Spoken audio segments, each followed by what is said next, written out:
Well, the restaurant owned by an Instagram star shut down by the city of Boston. Nursette had violations of... Calling this a line is a misnomer. They were overwhelmed, unfortunately.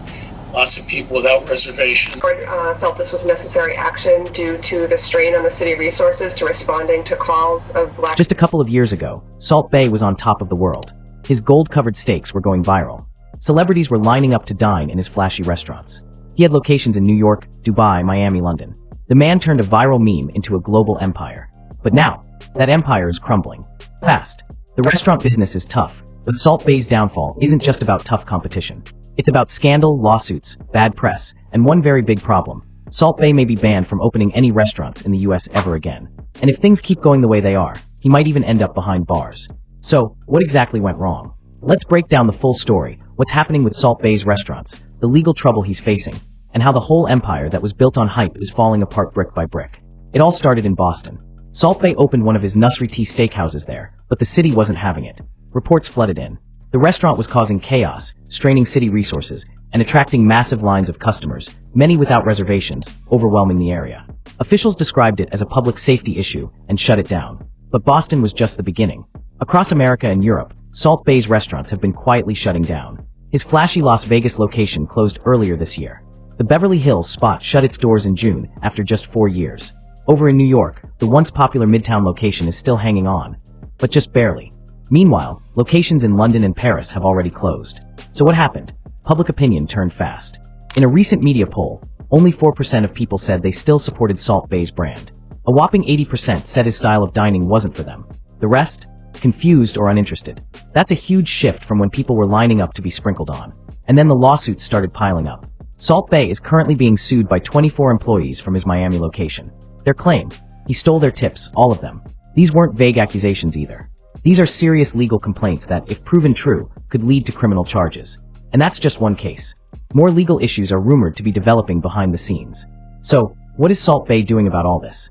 Apparently, he's trying to shift operations to Latin America or the Middle East, most likely to escape the legal headaches he's facing in the US.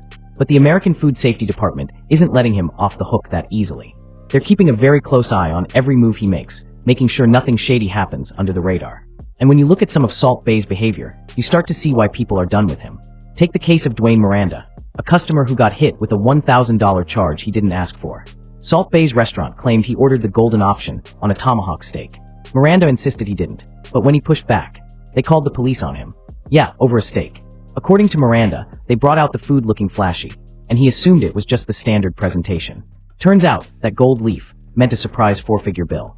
He called it humiliating, and he's not alone. Many other customers have shared similar stories.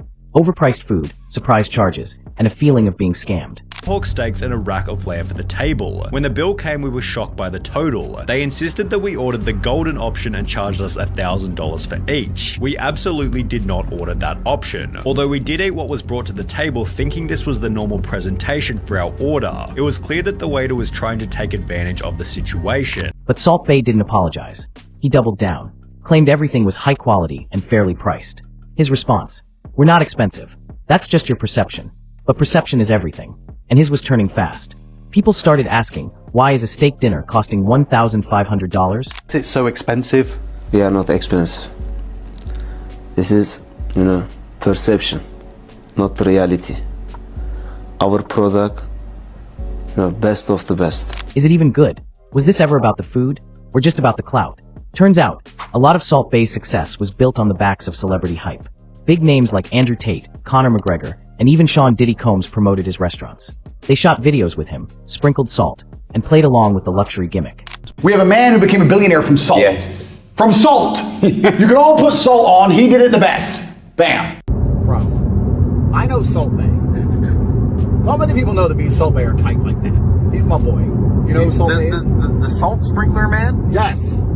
My guy. Me and him met in Dubai. He's my friend. We're going there. We're gonna go there, and I'm gonna spend a bunch of money, because if I spend enough money, it pleases the gods of... But here's the kicker. Some of those same celebrities are now controversial figures themselves. Andrew Tate's under investigation. Sean Combs is behind bars. And the once luxury brand that leaned on those names? It's crumbling. That kind of fake luxury doesn't last long. Congratulations to my brother Salt Bay. He's opening up his second restaurant in the meatpacking district in New York. You guys have to go, one of the best restaurants in the world. Congratulations to my brother Salt Bay. Yeah! Meanwhile, social media turned on Salt Bay. Once known for those viral salt sprinkling videos, he kept posting the same old stuff, even as his restaurants were going under. Empty tables, closed doors. You guys remember Salt Bay's restaurant? And this guy had videos of him cutting up steak and drizzling salt all over the steak. And where is it now? So Nusara inside of this place looked insanely nice. And I gotta say, right off the bat, the service was incredible. But that might be because this place is completely empty. We are literally the... But still acting like business was booming. And let's not forget the moment he hit rock bottom, trying to sneak into the Champions League final. The same guy who used to dine with billionaires was blocked at the entrance by a security guard. He tried to play it off, saying he was just waiting for a ride, but the video told a different story. From VIP to being kicked out like a random fan. That's how far he's fallen.